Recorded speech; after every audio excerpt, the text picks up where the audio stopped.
All right, let's roll up our sleeves and crack a classic physics problem. This is one of those questions that has stumped students for ages, but if you follow along, you'll see it's actually not so bad once you understand the trick. Let's dive in. So, we're pulling this problem from the one and only I.E. Irodov's Problems in General Physics. Now, if you've studied physics, you know this book.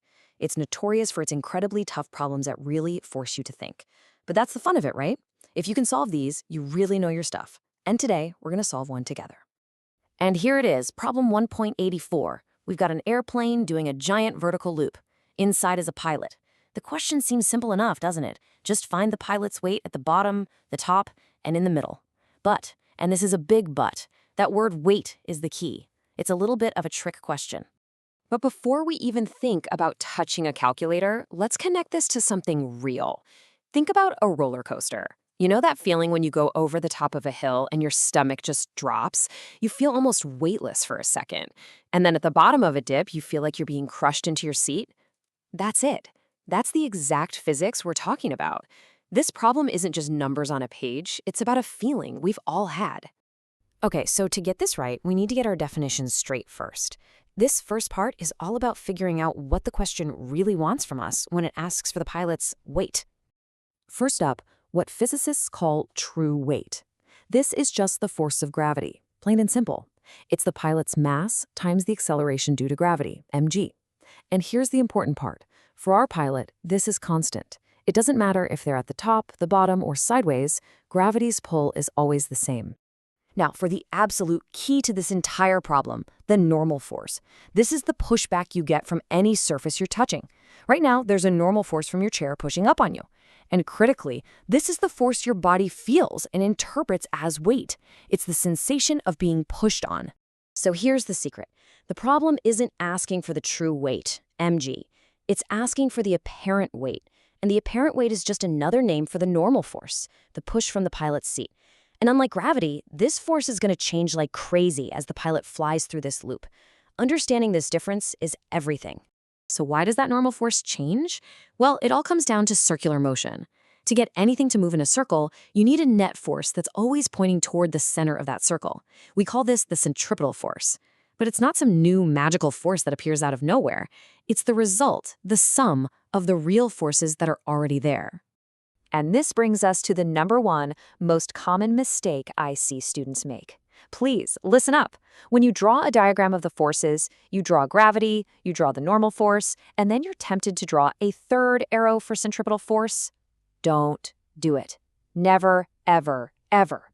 The centripetal force is the net force. It's what you get when you add up the real forces. It's not a separate force itself. All right, enough theory, let's get our hands dirty. Here are our numbers. Mass is 70 kilos, radius is 500 meters, and velocity is 360 kilometers per hour.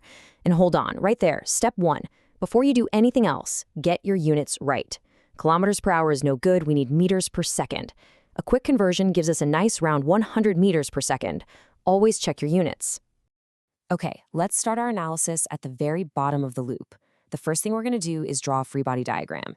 This is our map of all the forces. So imagine our pilot at the bottom. What forces are acting on him? Well, gravity, of course. That's mg, and it always points straight down. Easy. What else? The seat is pushing up on him. That's our normal force, n.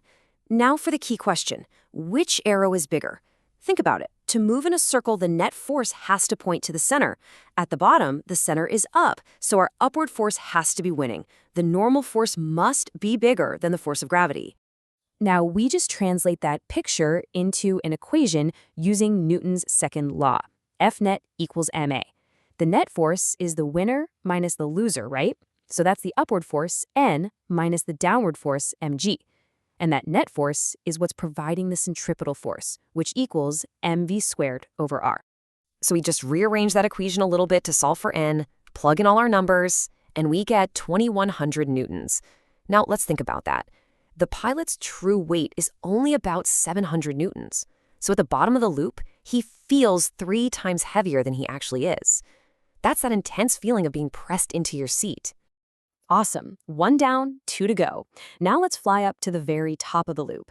We're going to use the exact same logic, but you'll see how just changing the position completely changes the answer. Okay, new free body diagram. This is where it gets really interesting. At the top of the loop, the pilot is upside down. Gravity, no surprise, is still pulling him straight down.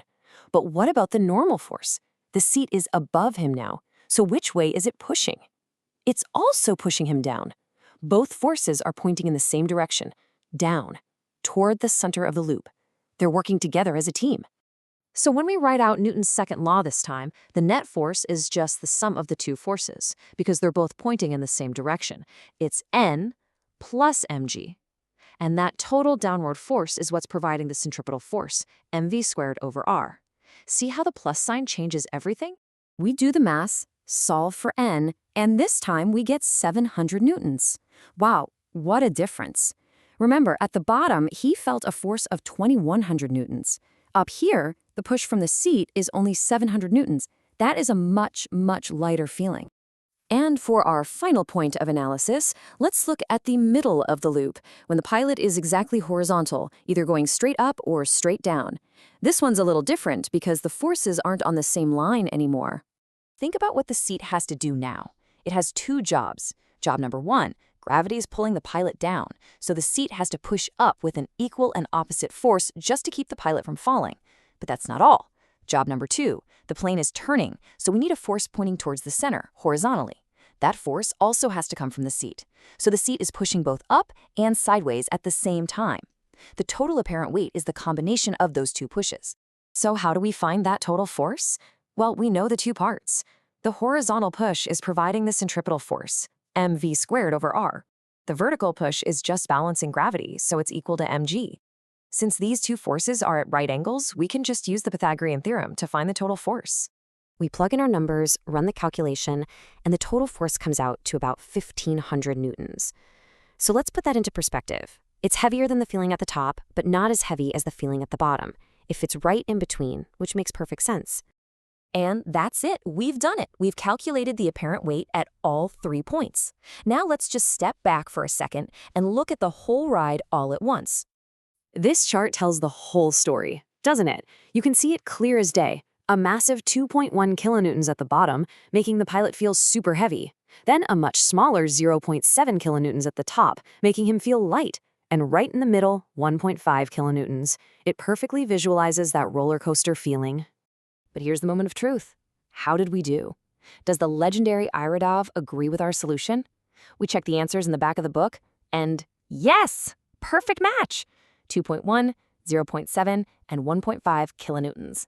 It just goes to show, if you break it down, understand the concepts, and follow the steps, you can solve anything.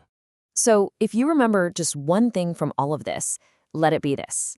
The feeling of being heavy or light has almost nothing to do with gravity itself. It's all about the contact forces, the normal force pushing against you. When you accelerate, that contact force changes, and that's what makes you feel heavier or lighter. Okay, now it's your turn to think. I have a challenge for you. At the top of the loop, we found that the seat was still pushing down on the pilot with 700 newtons of force. So my question is, what is the absolute slowest speed the pilot could have at the top to just barely make it through the loop? What would that mean for the forces acting on him? Give that one some thought. Thanks for working through this with me.